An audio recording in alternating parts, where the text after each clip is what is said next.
Hello, my name is Bertrand, and I am the owner of this Porsche 911 GT2RS. GT2 stands for the racing class, and unlike what a lot of people think who are not car folks, the smaller the number, the higher the class. So if you think of Formula One, so GT1 is the highest class, GT2 is the second highest, and then you've probably heard of GT3 or GT3RS. This is a GT2 class car, and RS in German means Rennsport, which is essentially race sport. And so this is the most, this is the purest track-focused car that Porsche makes. This is a 2018.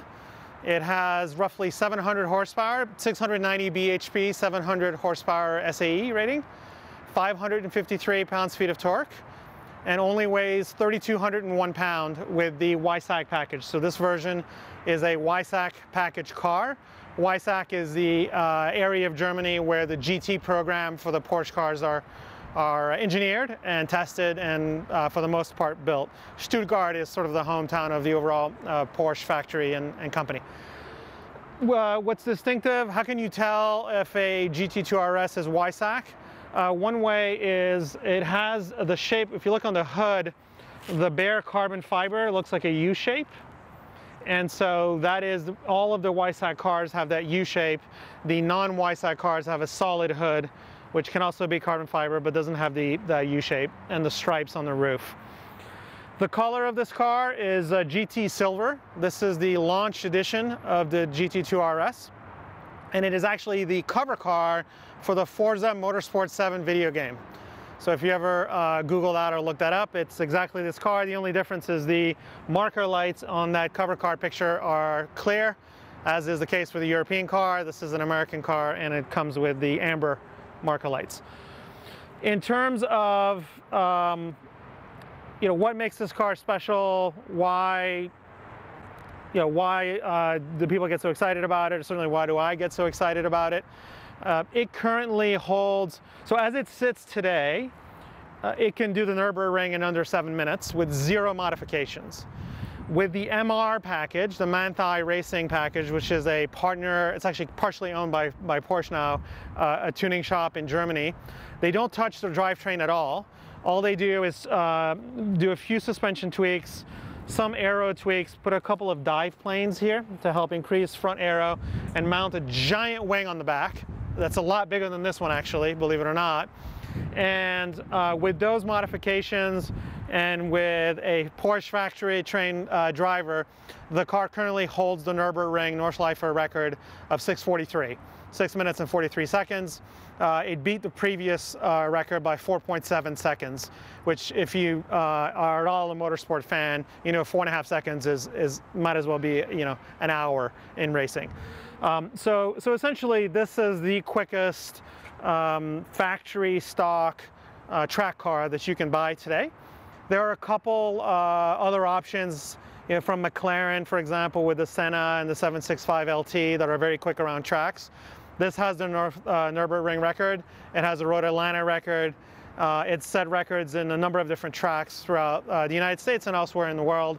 And again, there are others that are very good. Like I mentioned, the EMG Black Series is actually the record that this car broke.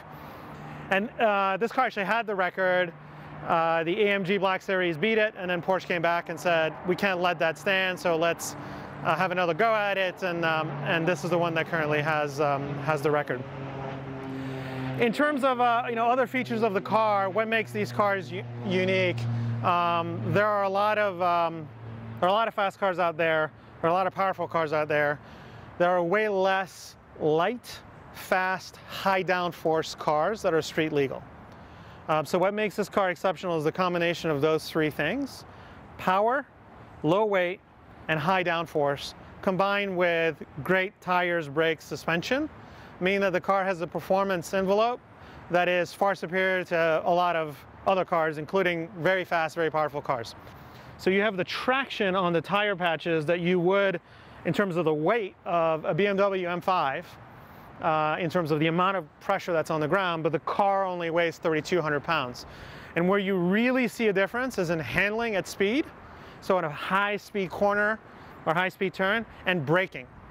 This car can brake over -1.4 G.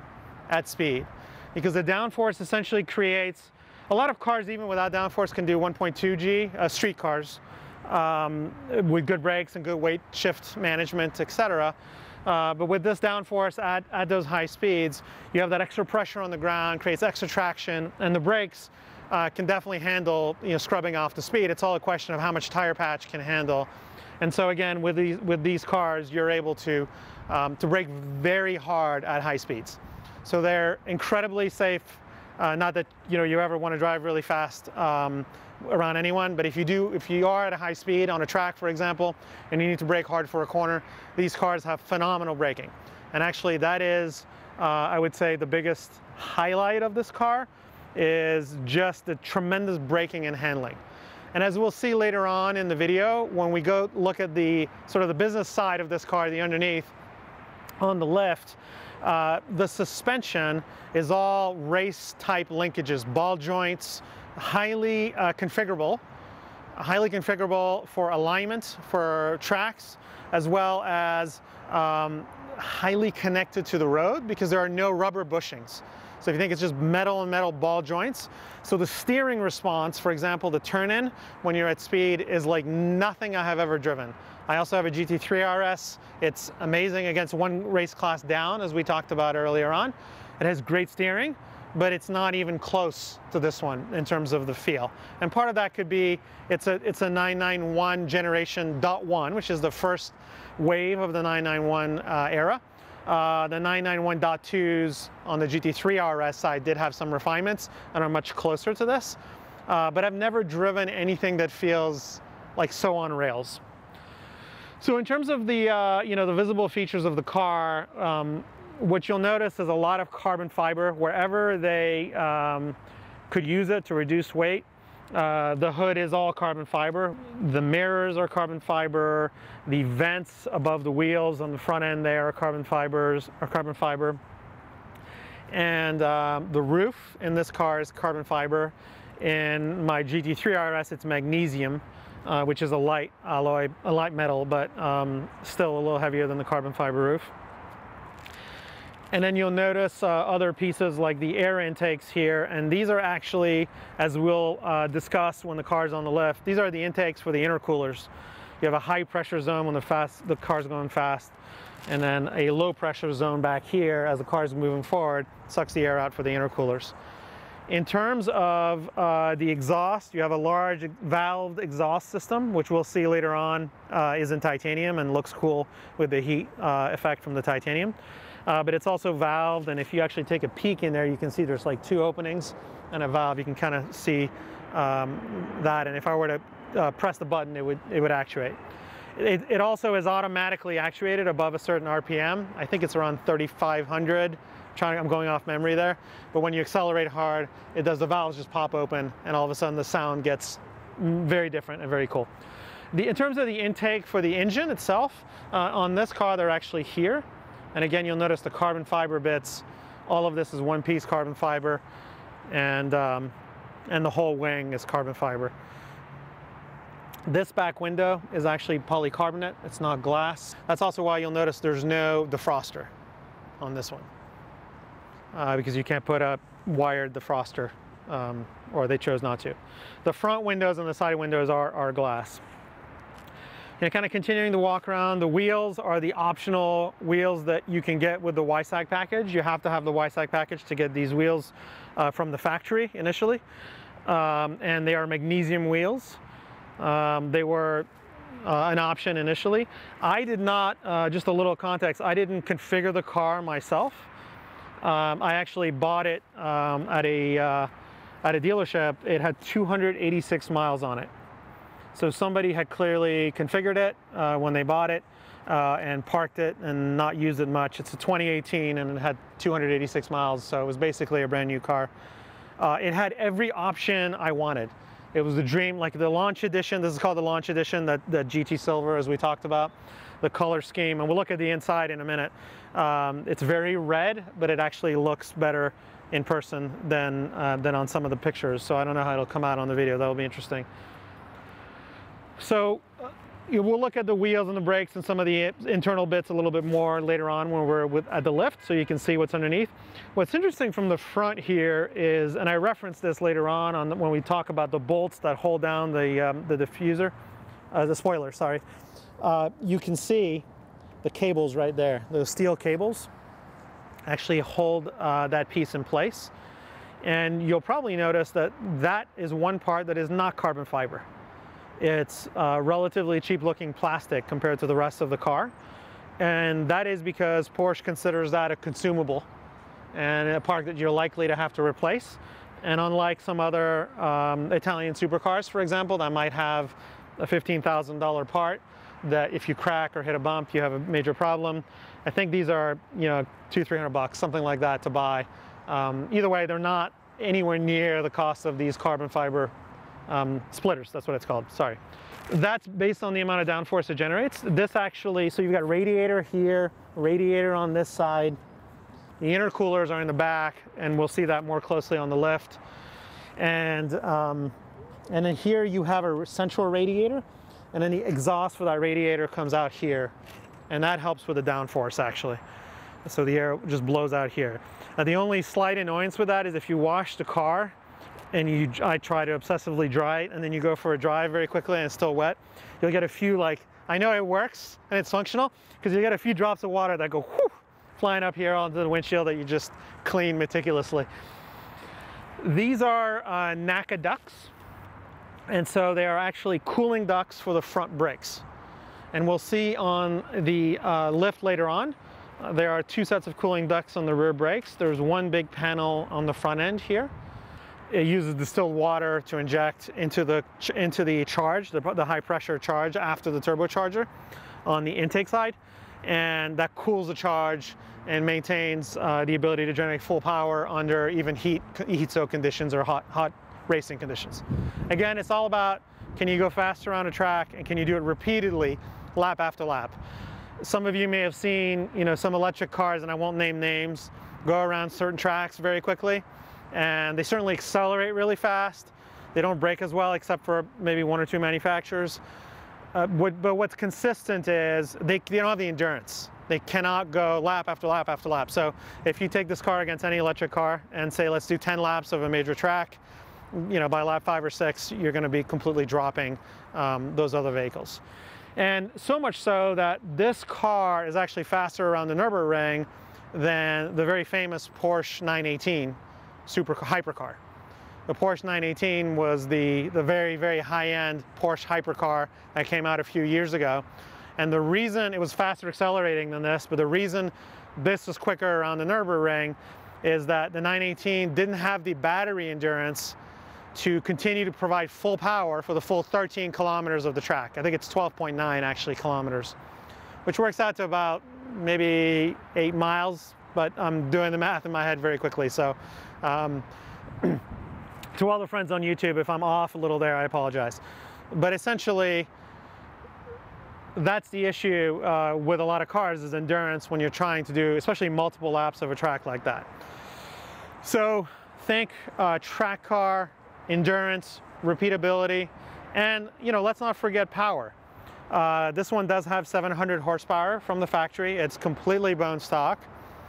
The best quarter-mile time I have done with it, with a race box and 1 foot rollout on, so not on a prepared track, but on just kind of like a dry concrete surface, totally deserted, safe, but not like prepared with VHT, was a 10.34 at 138. So this car does about a low 10s, quarter mile, 10.3-ish, and close to 140 in the quarter. It is traction limited into the middle of third gear. First gear, if you don't use launch control, you'll just immediately rip the tires to shreds if you turn off dynamic stability control and traction control. Second gear, same thing. You will, like in the middle of second gear when the boost hits, the tires will go. The only exception to that is when you're in launch control, it meters just the right amount of power through second gear so that you're able to hook and you have good weight transfer. And then in third gear, it will hook with full power on a launch, on a straight road, on a perfect surface with no bumps. If you're just going sort of 75 miles an hour on an on-ramp or 70 and you floor it and the boost hits, and you have even 1 or 2 degrees of steering angle, and the surface isn't absolutely perfect, the car will lose traction in gear at 70 to 75 miles an hour. Now, that's not unusual for muscle cars. You know, there are others that, that definitely have that issue, but it is traction limited. It's rear wheel drive. And so and the reason why this car, by the way, is rear wheel drive, some of you have heard of the new 992 Turbo S, which is the latest generation of Porsche, and the Turbo S is slightly quicker in the quarter mile. And even though it has 650 horsepower instead of 700, it's about 400 pounds heavier. And that's why this car is rear wheel drive. It's all about weight. Again, it's all about endurance. You don't blow through your tires as quickly on a track if your car is lighter.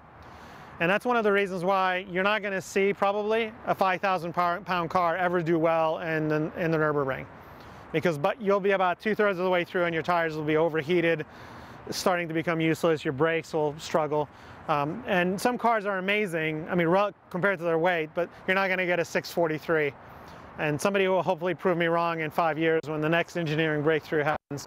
But you're not going to get sort of high 6s, 6 minutes on the Nürburgring in a car that weighs, you know, over 1,000 pounds more than this generally.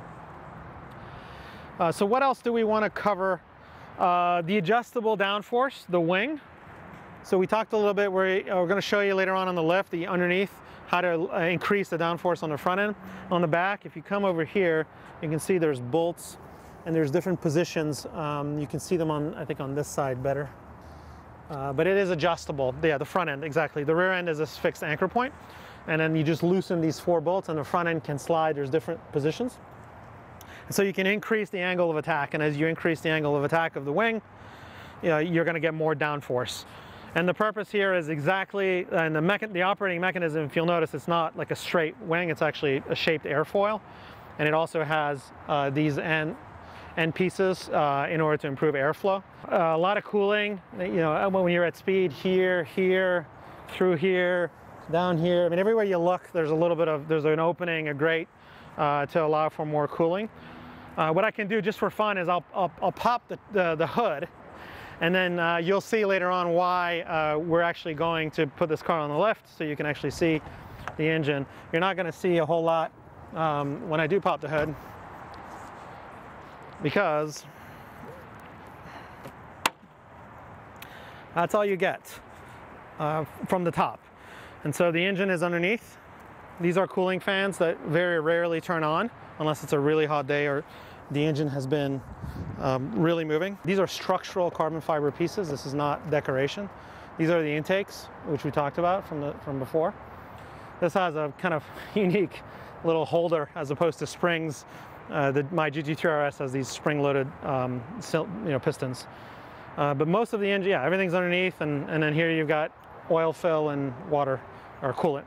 So there's not a whole lot to look at from the top. That's the downside of Porsches. I go to car meets and I really like this car, but then I see other people popping the hood and showing V12s and Ferrari V8s and V12s, and they look gorgeous, and this is all you get here. So that's the downside of this car.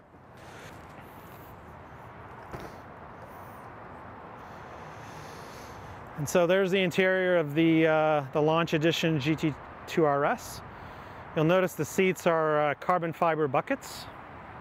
They are actually quite comfortable once you're in. They're a little tricky to get in and out of, but surprisingly comfortable once you're in these buckets. And I've tried other racing buckets on smaller cars, and they were very tight, and I could never get comfortable. But these, I'm obviously a bigger guy, and they fit me perfectly. Unlike other mainline 911s, there's no rear seat. You'll notice in the back, it's just an empty area where you would normally have rear seats. And in the European version of this car, you have a full roll bar, a titanium roll bar that comes pre-installed in the rear. Now, for those of you who like car trivia, the reason why we don't have that on US cars, I don't know how many of you know that, but it's because there is a safety rule in the United States that says that you cannot have a hard surface that you could potentially hit your head on while you're in an accident. And so a hard roll bar behind the seat is considered something where, you know, if you were in an accident, you could potentially hit your head on the roll bar. And so even though if you're tracking this car, you're going to have a helmet, our safety rules in the United States prevent us from having exposed roll bars in factory delivered cars. Obviously, a lot of people add them after the fact, or some cars like the BMW GTS, the M4 GTS, has a roll bar, but it has padding on it. You'll notice it has wrapped padding to make it legal for them to sell it in the United States. All right, so now we're going to take a look at the interior of the car. And here you have a series of buttons. This is ESC plus traction control off. Now the nickname of this car, some of you may have heard of it, is the Widowmaker. And those two buttons are buttons you do not want to press unless you're on track or unless you want to test whether the reputation of the car is appropriate. They won't depress unless I start the car, which I will do in a second. These other buttons control, PDK Sport controls the shifting program of the PDK transmission, which I can't even pronounce in German what PDK stands for, but it's dual clutch. It's a dual clutch shiftable transmission. It is a 7-speed, and one of the features of the RS cars is that it has the same sort of minus plus shifting pattern as a lot of race cars, and you can shift two different ways. You can shift by banging this thing up and down or by using the paddles. The chief engineer, for example, for the GT2RS cars at Porsche says when he's on track, he much prefers to use this for shifting. It's almost like a sequential shifter next to the steering wheel, as opposed to the paddles, which in Porsches turn with the wheel. In some other cars, they're larger and they're static. So the only downside with turning with the wheel is if you're turning more than a little, it could be a little bit harder to shift with the paddles. So on track, this is often what you would use. This is a suspension stiffness adjustment. This is an exhaust valving mechanism, as I talked about earlier, if you want your exhaust to be loud when you're pulling into a car show. But if you floor it above a certain RPM, they open anyway. And then this is the front axle lift, which I will demonstrate in a minute when I start the car so you can see it go up and down. You'll notice this car still has the, this is where I'm a little obsessive, it still has the original sort of plastic cover on the Porsche communications management system. That's how, I guess, how new it is. You've got, you know, carbon fiber inside the car. And then this is a pretty cool feature, Porsche 911 cup holders. The Germans have come around to the idea that we have to have cup holders, and they've decided to engineer them in a pretty cool way. It looks, you know, like nothing right now, but now look at that. You can close this up, and now you've got these highly adjustable cup holders, and the cover is still there. That's a very Porsche thing. And then you can go ahead and fold them back in, and everything just closes. This is the WISAC Rennsport badge. And then the communication management system is like almost any other car, you know, Apple Play, etc. The steering wheel, not a whole lot to tell there. Pretty plain and designed to not have a lot of buttons. A lot of Porsche SUVs or even mainline 911s have, you know, many more buttons on the steering wheel. The idea here is purity of purpose. Like you're driving this car, you're not multitasking, doing anything else. There is cruise control. I don't know that I've ever used it because that's not really what these cars are for. And then a distinguishing trait of the WISAC package is the logo, which is kind of in a nice light right now on the back of the seat there, but that's how you can tell whether it's a WISAC. I'll come around and start it, and we can hear that, and then I can show you the front axle lift.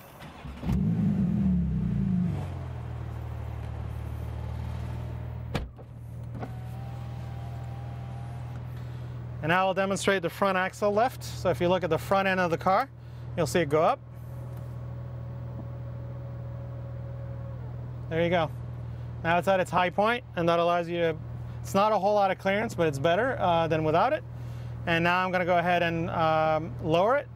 And it may make a poof sound, but sometimes it doesn't. Nope, it's making smooth this time. So there you go, that's down. I'll go back up in a second one more time just so you can see it. Up it goes. And we'll go back down. Now this is programmed to, you can actually program it to automatically know when you're getting close to home. So if you have a driveway where you have to use it to go up the driveway, the GPS will know as you get to your house. It'll raise the front end of the car so you don't scrape the driveway. It's very helpful when you get it on a lift. We're going to see the lift later on. Just those ramps to get up. It's very helpful to have that. And then it automatically lowers at 37 miles an hour, which I think is roughly 50 kph. But at 37 miles an hour, if you forget to lower it, which I've done before, you just start driving and the car will just lower on its own. One more thing to note on this interior, now that the engine's on, well, you can see the gauges here. The GT2RSs, unlike the GT3, where there's a lot of things that are optional, here a lot of things are standard. So like, all of this is leather. I mean, the finishes are kind of next level. And these are some of the things that if I were configuring my own car, I don't know that I would bother to have like a sewed, a leather dash with I think they call this deviated stitching. But it kind of all comes with the car, and certainly this is how this one was configured. So, but that's pretty much the GT2RS. I'm trying to think if there's anything else that I want to cover other than. And that's with a closed exhaust. There you go. And when you open the exhaust valve, you get a feel that there's some decent power back there. Well, now that we've seen the outside of the car, I'm excited to be able to show you some of the bottom end of the car, because with these Porsches, if you pop the hood, as we saw earlier in the video, you don't get to see a whole lot. So this is an opportunity to see sort of the business end of a GT2RS, and I'm excited to share that with you. And so if we start here on the back end, the first thing you notice is this heat marking on the titanium exhaust. And what you'll see is there's not only titanium on this part of the exhaust, but up there as well, you can see all the heat markings, including the titanium all the way to the exit of the turbocharger. That leads to a really distinctive sound in the exhaust, and it's a sound I love, and it sounds like a race car, and definitely different from other Porsche turbo cars. I love the sound of the GT3RS. This one actually sounds very different from most turbos. It actually has a pretty good note when you're on it. The bottom here is the main diffuser, and then what you'll notice is everything on these GT2RS is engineered for motorsport. So you've got bigger turbos, you've got electric actuation of the variable turbo, you've got larger intake pipes, so the connections of the air, all the airflow has been optimized so that you have more airflow, a larger turbo, more efficient use of that airflow, and then that airflow, that air charge gets cooled by a set of intercoolers on either side, and you can see it probably better on this side. If you go on the side of the car, you can see through the grate. There's, from this direction in particular down here, you can see this is the exit to one of the intercoolers. And on these cars, they've really thought through everything, unlike in a GT3RS, where the side intakes are the intakes for the engine, the air intakes for the engine. In the GT2RS, these side intakes are for the airflow for the intercooler. And so some people think the intercooler might be in the front. They're not in these cars. The air intake is here. It's a high pressure area. When you're going at speed, there's air that gets pushed into that tunnel. And on the back end of the car, you'll notice where the exit grate is for the intercooler is behind the car. So when the car is going at speed, that creates an area of low pressure that helps to suck the air out. So you've got sort of this low pressure that sucks the air past the intercooler, high pressure intake here. And then the engine intakes, as we saw earlier in the video, are on top. These tires, which you can kind of really see from the backside, are 325 Cup 2s, Michelin Cup 2s. Some of these cars that are running sort of the Nürburgring records will use what's called a Michelin Cup 2R, which is an even softer tire and basically useless in the rain. These allow you to at least drive home if you do, even though this car doesn't get driven in the rain. If you were to get stuck in the rain, you could drive it safely. The Cup 2Rs are really purpose-built for a track. What you'll see on the side of the car here is these magnesium wheels that are part of the YSAG package and reduce unsprung weight. You'll notice the brakes have this sort of crackling to them look. These are PCCBs, so Porsche carbon ceramic brakes. They're over 400 millimeters, and you'll see the caliper is rather large for the size of the car and the weight of the car. The car is only 3,201 pounds of curb weight, according to Porsche. And some of the other design features that are interesting are the grates that we saw on top of the wheels earlier in the video that allow for air pressure to be relieved at the top. You've got sort of rock shields in here that can be removed. You can see them sort of from this angle in particular. When you look up, you can see them very well. If you're on the track, those can be removed, and that increases the airflow and the front downforce. If you come over under here, actually, you can see that this car is adjustable downforce front and rear. The main way to adjust the rear, as we saw earlier, is to adjust the angle of the wing, angle of attack of the wing. On the front end, in order to balance that downforce, there's these panels here that you can just unscrew. You remove these, and it drives more air into the wheel well and then out of those vents at the top, which drives more downforce. As you look at the front wheel from the business end of it, what you see is a linkage, a series of links on the suspension that are basically identical to motorsport links. They're ball joints. There's no bushings. There's no sort of rubber that is softening the connection between the different links. So it is truly engineered like a race car with a slightly higher ride height so that you're able to actually drive it on the street without hitting things constantly. This is a large air deflector to cool the front brakes. We'll see the rear brakes in a minute. And then if you look completely up, I don't know if you're able to see it, but if you look up into the wheel well, this car actually has something called a front axle lift.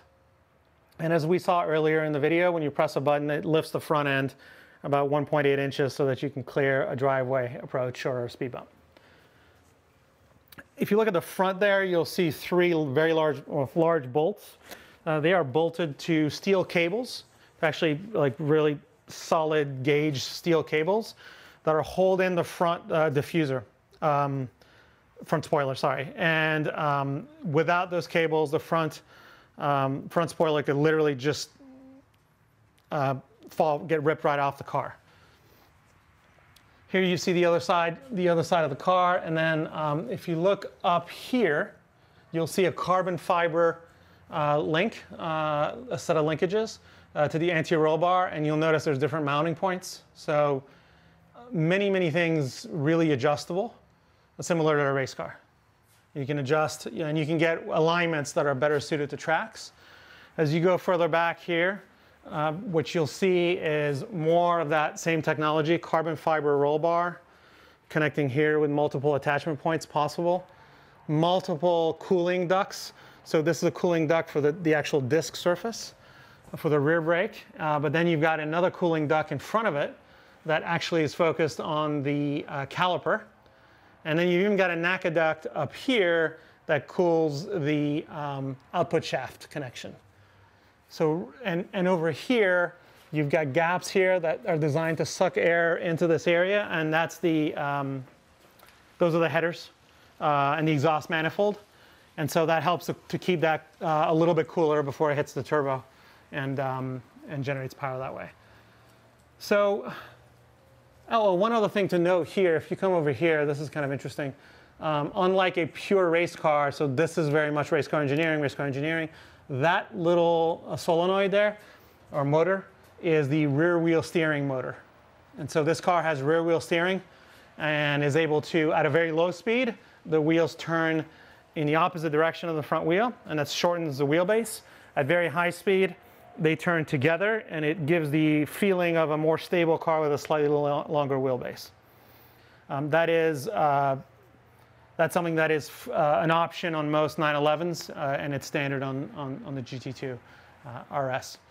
Yeah, the bottom is very smooth. It's all designed around aero and heat management.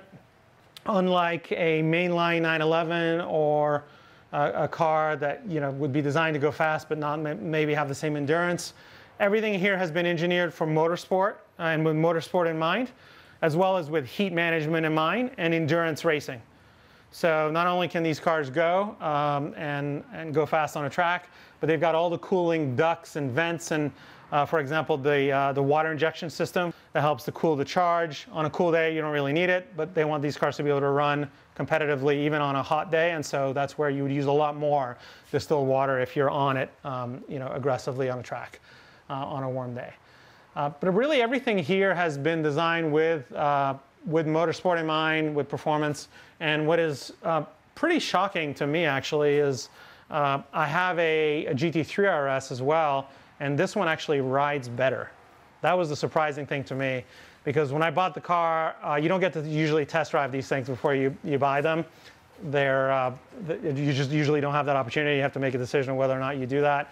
And I was worried when I drove away from the dealership. I thought, is this thing going to be like so hard because it's such a high performance, great handling car?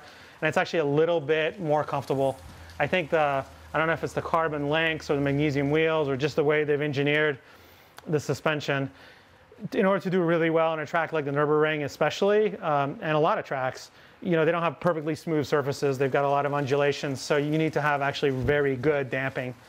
That's the the business end of the GT2RS. I thought it'd be helpful to at least show you a little bit the bottom of the car, since there's not a whole lot to look at from a mechanical perspective on the top end. And with that, I think we'll wrap it up.